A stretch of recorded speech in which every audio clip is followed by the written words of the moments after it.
안녕하세요. 정리 컨설턴트 윤선현입니다. 오늘은 잠에 대해서 이야기하려고 이렇게 침대에 나와 있습니다. 자, 여러분도 오늘 잘 주무셨어요? 우리나라 사람들 중에 수면 장애에 시달리고 있는 사람들이요, 국민건강관리공단에서 2017년에 조사했더니 무려 51만 명이었다고 해요.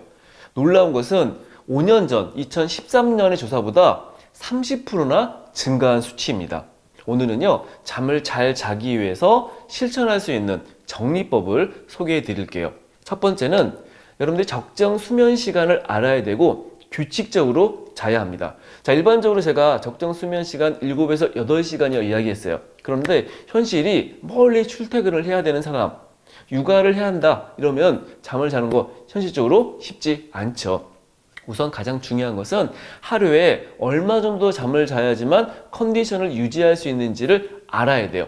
내일부터 매일 잠들고 일어나는 시간 수차례 기록해 보신 다음에 컨디션 상태를 10점 만점에 몇 점 정도 줄 수 있는지 한번 계산해 보세요. 적절한 수면 시간을 찾는데 도움이 되실 거예요. 저는 스마트 밴드를 착용하기 때문에 일일이 시간을 체크하지 않아도 편리하게 수면 시간을 확인할 수 있습니다. 만약에 수면 시간이 5시간 미만인데도 피로를 느끼지 못했다, 컨디션이 좋다, 이런 사람들은 쇼트 슬리퍼라고 불러요.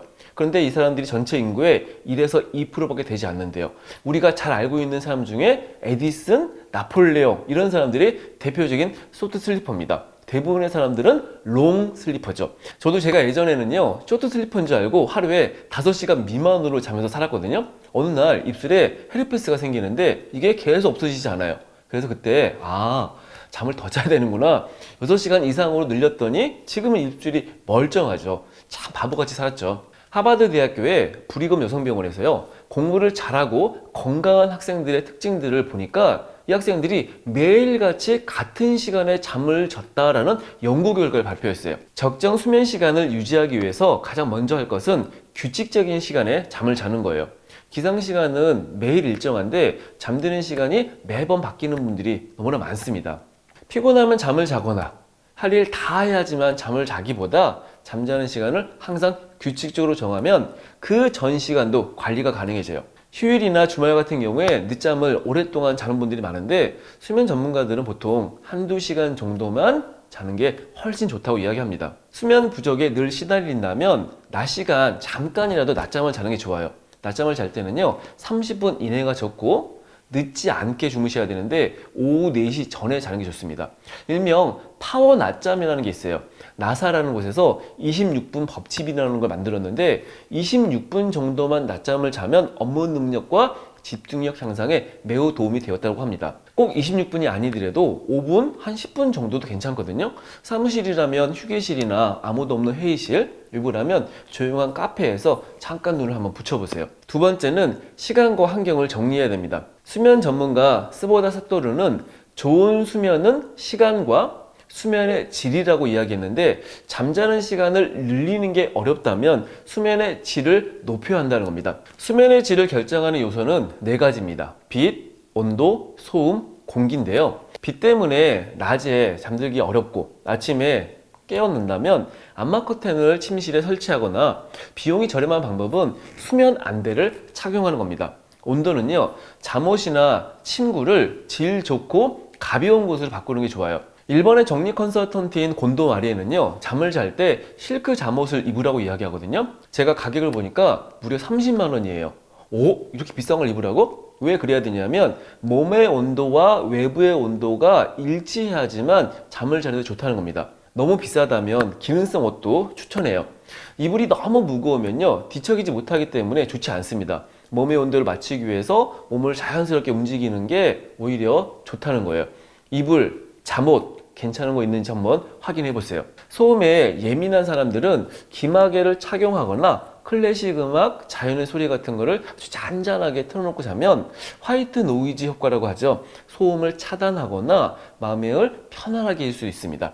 공기는요, 하루에 한 30분 정도 환기를 시키는 게 좋은데 미세먼지가 많은 날은 그거 어렵죠. 그래서 방 안에 공기청정기를 틀어놓거나 먼지 같은 거 잘 닦는 것, 이것이 공기의 질 혹은 방에서 발생할 수 있는 냄새를 줄일 수 있는 좋은 효과가 있습니다.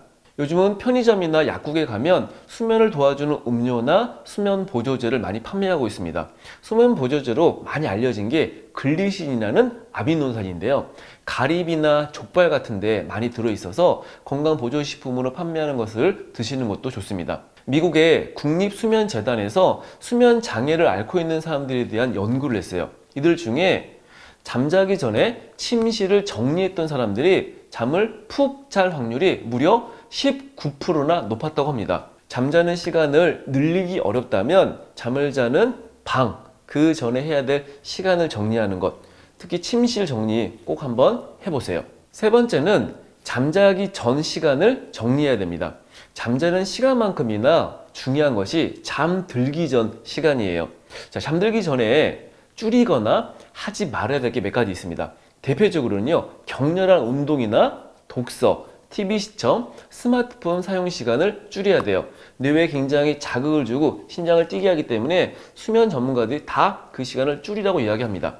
잠자기 전에 침실의 조명을 약간 어둡게 해주는 것도 좋아요. 침구나 침실에 수면에 도움되는 아로마 향을 뿌린다거나 따뜻한 물이나 우유를 한 잔 마시거나 차분하게 하루를 돌아보면서 일기를 쓰거나 TV를 미리 좀 꺼놓고 잠자기 전에 잔잔한 음악을 들으면서 심리적인 안정을 취하는 게 훨씬 좋습니다. 전쟁 같은 육아를 치르면서 잠을 자야 되는 워킹맘들, 혹 잠들기 전까지 업무를 봐야 되는 분들이라도 한 30분 정도라도 좋은 수면을 위해서 최대한 가능한 방법들 한번 실천해 보세요. 마지막으로 제가 좋은 수면을 위해서 실천하고 있는 몇 가지 방법인데요. 저는 밤 10시에 자고 새벽 5시 20분에 일어납니다.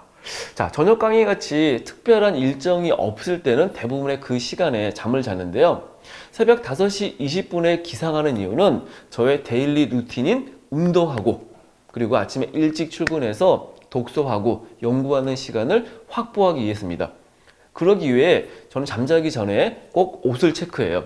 면도 같은 경우에는 아침에 하다 보면 시간이 좀 많이 걸릴 수 있기 때문에 전날 미리 해두기도 합니다.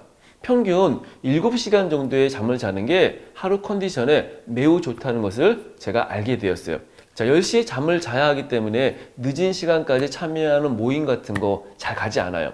하루 일상에서 제가 생산성을 가장 높일 수 있는 아침 시간을 확보하는 것, 또 아침에 일찍 일어나서 그냥 기분 좋게 출근하는 것이 너무너무 좋더라고요. 오늘은 좋은 수면을 위해서 3가지 방법을 소개해 드렸는데요. 이 중에 한 가지라도 꼭 한번 실천해 보세요. 세계적인 수면 전도사로 알려져 있는 아리아나 허핑턴은요, 성공은 잠에 달려있다라고 했습니다. 불철주야 성공을 위해서 열심히 일했던 그녀가 수면 부족 때문에 어느 날 사무실에 부딪혀가지고 광대뼈가 부러졌어요. 자신이 만든 허핑턴 포스트라는 곳을 떠나서 지금은 전 세계를 다니면서 푹 자세요, 잘 자세요 라고 이야기하고 다닙니다. 오늘 영상이 여러분들의 잠에 투자하고 좋은 수면 습관을 바꾸는 데 도움이 되었으면 좋겠습니다. 감사합니다.